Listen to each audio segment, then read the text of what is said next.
Cette semaine, on conduit la Ford Mustang Mach-E GT Performance.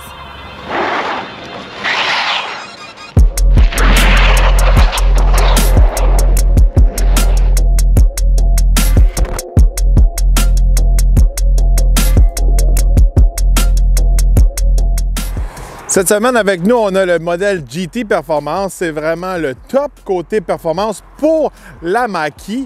Alors, c'est un petit peu comme les Mustangs, les vrais Mustangs, on pourrait dire. On a plusieurs modèles selon la performance. On a un modèle GT aussi avec le 5 litres Coyote. Alors, c'est un petit peu le même principe pour la Mach-E GT. Plus de performance. En plus, là, on a le modèle performance. Alors, encore une petite coche au-dessus. Pour l'instant, c'est le modèle le plus performant, mais il y a beaucoup de rumeurs, surtout après SEMA, que des modèles Shelby viendraient sur le marché. Ça risque d'être assez intéressant de ce côté-là. Du côté du design pour le modèle GT, on a quelques modifications versus le modèle Mach-E régulier. Premièrement, on a la genre de grille à l'avant ici qui est peinte en noir. Je vous rappelle que sur le modèle de base de la Mach-E, il est la même couleur que le véhicule. On a aussi le pare-choc avant qui descend plus bas. Et je ne sais pas si vous remarquez, on a les lignes ici qu'on reconnaît vraiment des modèles performance de chez Ford comme la GT350. Si on se déplace sur le côté, on a vraiment des belles roues. J'adore ces roues-là. On a des gros étriers Brembo aussi. Si on poursuit, on a des très belles lignes et j'adore le mix de couleurs du jaune et du noir. Ça fait vraiment ressortir tous les traits du véhicule. Et si on passe à l'arrière, c'est le seul endroit sur tout le véhicule où on retrouve le logo GT. Du côté de la valise, on n'a pas de surprise. C'est la même chose que les autres modèles de Mach-E. On a quand même un bon espace, mais ça demeure quand même un espace limité parce que c'est un modèle coupé. Pour ce qui est de l'espace à l'arrière, on retrouve quand même un bon espace. Donc là, je suis assise derrière Jules qui a conduit la dernière fois. Vous voyez, j'ai beaucoup d'espace pour mes jambes. À l'intérieur du banc, à l'arrière, c'est renfoncé. Donc c'est vraiment, tout est calculé pour gagner de l'espace. Puis avec le toit tout en verre, on gagne aussi un peu plus d'espace pour la tête. Puis les bancs sont quand même très confortables. Je suis agréablement surprise par l'espace à l'arrière de la Mach-E.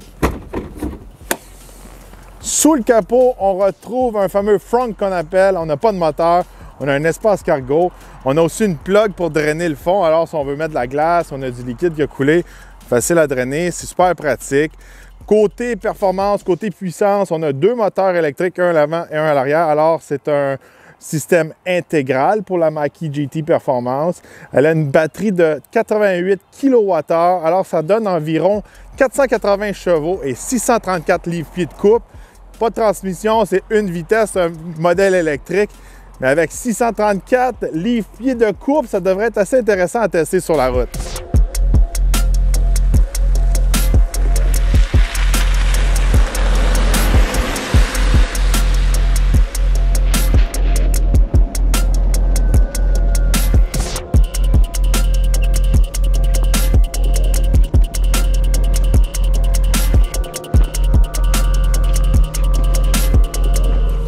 Bon, on va tester l'accélération, mais il n'y a pas de launch control. C'est un véhicule électrique, traction intégrale. Ça devrait quand même décoller. Oui. Modèle de performance. Oui.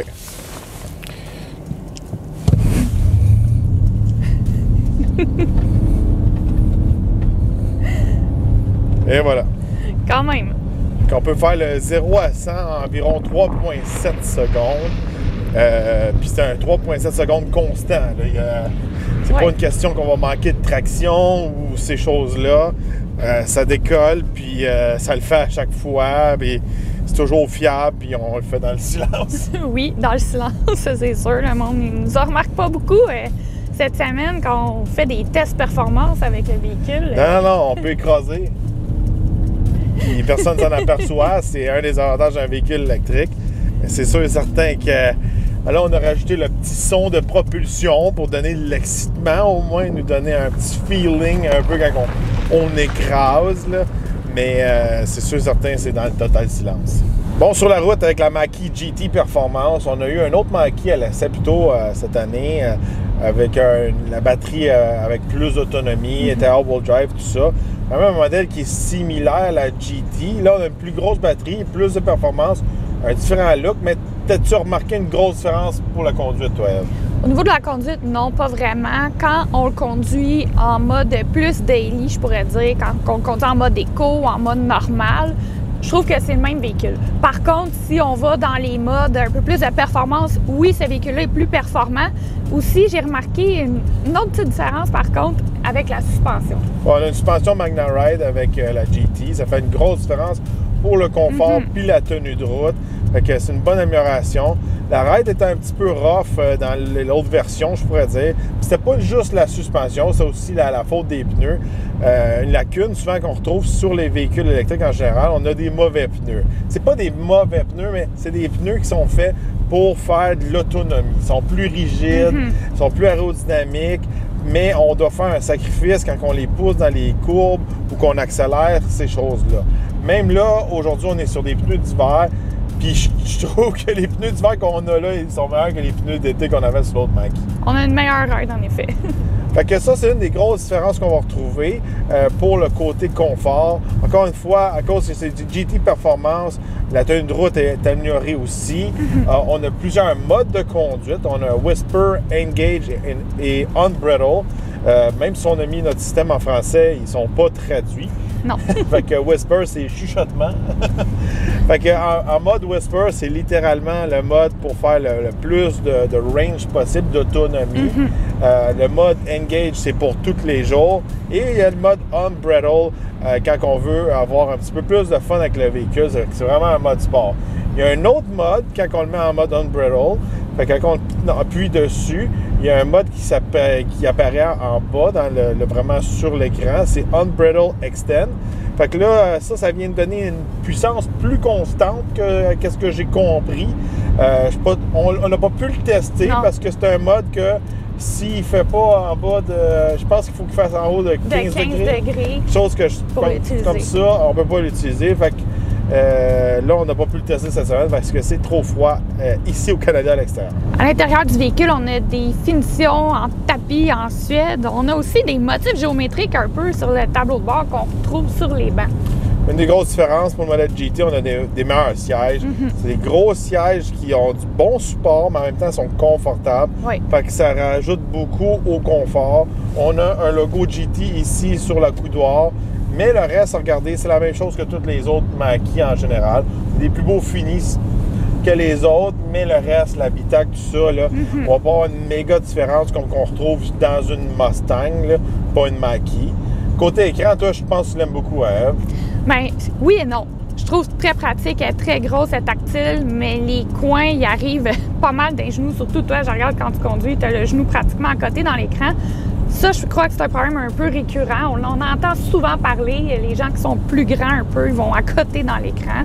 On a la roulette aussi pour reculer, avancer, se stationner. Je sais que toi, tu n'es pas très fan de roulette. Oui, ça enlève un peu le côté sport à la Mackie GT. Serait un petit shifter ou quelque chose de genre, ça serait plus cool. Si on revient à l'écran encore, je trouve que quand on recule avec, c'est très clair. Une belle vision. Ils peuvent mettre beaucoup de choses dans une longue tablette comme ça. Je pense qu'aujourd'hui, de nos jours, quand on a une tablette devant, les gens sont de plus en plus habitués avec des iPads, des téléphones. Fait que c'est intuitif. C'est sûr et certain qu'en hiver, c'est beaucoup de boutons tactiles. C'est pas toujours l'idéal. Fait que si vous êtes plus du genre à aimer des vrais boutons, vous allez être déçus de la Mackie. Je pense qu'en tout, je vois 4 boutons dans tout le véhicule. On a un grand toit panoramique aussi qui donne beaucoup de lumière à l'intérieur du véhicule. Oui. Ça fait beau, c'est le fun. On est bien dans le véhicule, c'est agréable de faire de la route dans ce véhicule-là. Bon, maintenant, on va parler côté recharge. Regardez, cette semaine, on a eu de la difficulté parce qu'on n'a pas de chargeur à la maison de niveau 2. Puis une surprise que j'ai eue aussi cette semaine, quelque chose que j'étais un petit peu moins au courant, quand on le plug vraiment sur le 110, puis il fait froid, une grosse partie de cette énergie-là est perdue à cause qu'il fait froid ou pour réchauffer les batteries. Puis en gros, mettons que ils disent qu'on peut recharger le véhicule en, je sais plus c'est quoi le nombre d'heures, là, c'est presque 2 jours, là. C'est presque 48 heures là, sur le 110. S'il fait froid, c'est pas le cas pantoute. Puis c'est ça qu'on s'attendait cette semaine. Quand on partait le véhicule le matin, là, on voyait que la batterie n'était pas revenue à 100%. Fait que c'est sûr et certain que ça prend un chargeur. Se dépanner sur le 110, surtout en hiver, ça donne presque rien. Non. De ce côté-là, regardez. Bon, côté temps de recharge, là, Eve, c'est quoi comment de temps ça prend, mettons, qu'on est sur un niveau 2? Ça prend environ 10 heures et sur un chargeur DC, donc pour aller de 10 à 80 de la batterie, c'est environ 45 minutes. Fait que de ce côté-là, c'est décent. Je dirais que sur le niveau 2, là, on l'a laissé peut-être un bon 8 heures de temps. Oui. On était rendu peut-être à 75-80 de la batterie. On a réussi à le topper à la maison avec 110 pendant 2 jours sans le conduire. Oui. C'est ça qui est un petit peu plate des véhicules électriques quand on les a les essais. C'est sûr et certain que dans le futur, on veut s'équiper d'un chargeur niveau 2. Oui.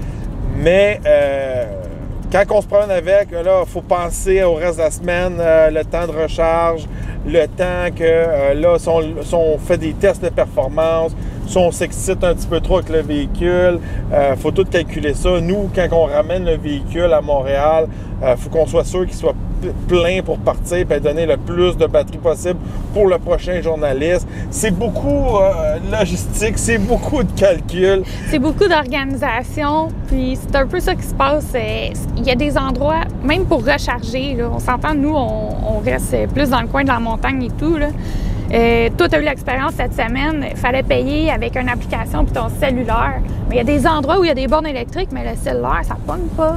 Fait que tu peux pas payer pour recharger ton véhicule. Il faut vraiment calculer pour ne pas être mal pris à un endroit où ça ne marche pas. Il faut vraiment être organisé, calculer nos trucs, tout ça.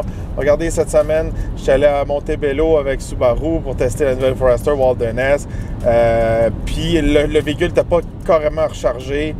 J'ai pas voulu m'aventurer à parcourir plus de 300-400 km.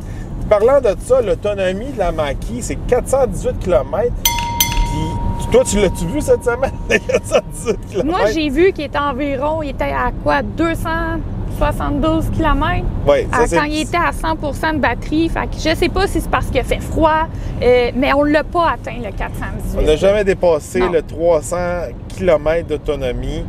Alors, regardez, là, ça fait quoi, 10 minutes qu'on est 15 minutes qu'on est parti de la maison. On a perdu un bon 60-70 km d'autonomie déjà. Aujourd'hui, il fait quoi? Moins 3 environ. L'autonomie n'est pas là. Regardez, peut-être qu'en été, c'est peut-être les pneus d'hiver, etc. Il faut vraiment être organisé de ce côté-là. Il y a beaucoup, beaucoup de facteurs qui entrent en ligne de compte. Moi, c'est un peu ça qui me stresse côté électrique. C'est que ton kilométrage qui est inscrit de disponible, mais c'est pas tellement vrai parce que là, si pendant que tu conduis, il fait froid, pendant que tu conduis, justement, les pneus, ils vont prendre plus de jus parce qu'ils sont pas super éco, ça va vraiment venir jouer. Tu sais, c'est pas le vrai kilométrage qui est inscrit qui vous reste. Des fois, ça change en cours de route. J'ai voulu réchauffer le véhicule pendant 5 minutes avant qu'on parte pour notre essai, puis j'ai perdu un bon 10 km d'autonomie. C'est toutes des choses que, quand on est habitué avec un véhicule à essence, il faut réfléchir, puis il faut tout calculer ça, puis s'organiser en conséquence. Oui. Pour les prix, un modèle Mach-E GT, ça démarre de base dans les 82 000 et le modèle qu'on a laissé cette semaine est alentour de 90 600 Oui, regardez, c'est un véhicule qui est quand même dispendieux. C'est dans les prix pour les véhicules électriques. Ça, si vous le comparez à un modèle plus à essence, bien là, on peut tomber dans des X3M, compétition, etc. Là, des véhicules qui vont vous en offrir beaucoup côté performance. Puis je pense que, parlant de performance, les véhicules à l'essence vont être peut-être en avant. Oui, dans le Mach-E GT, c'est le fun, on a un feeling électrique, on a l'instant torque, quand on écrase, mais ça reste un véhicule pesant. Puis moi, qu'est-ce que j'ai remarqué? C'est que oui, c'est rapide de 0 à 100, 0 à 50, ces choses-là. Quand on dépasse le 100 km/h, je trouve qu'on dirait que le véhicule électrique, il frappe un mur. Oui, il y a comme un plateau que là, il se met à rester là. C'est là que les véhicules électriques ont leur faiblesse. Fait que si vous êtes un street racer, vous êtes mieux de vous pogner à haute vitesse qu'à basse vitesse contre un véhicule électrique. À part s'il y a quelques modèles qui ont réglé le problème. Si on pense vraiment à la Tesla modèle S-Plaid, elle a un troisième moteur qui va kicker à plus haute vitesse.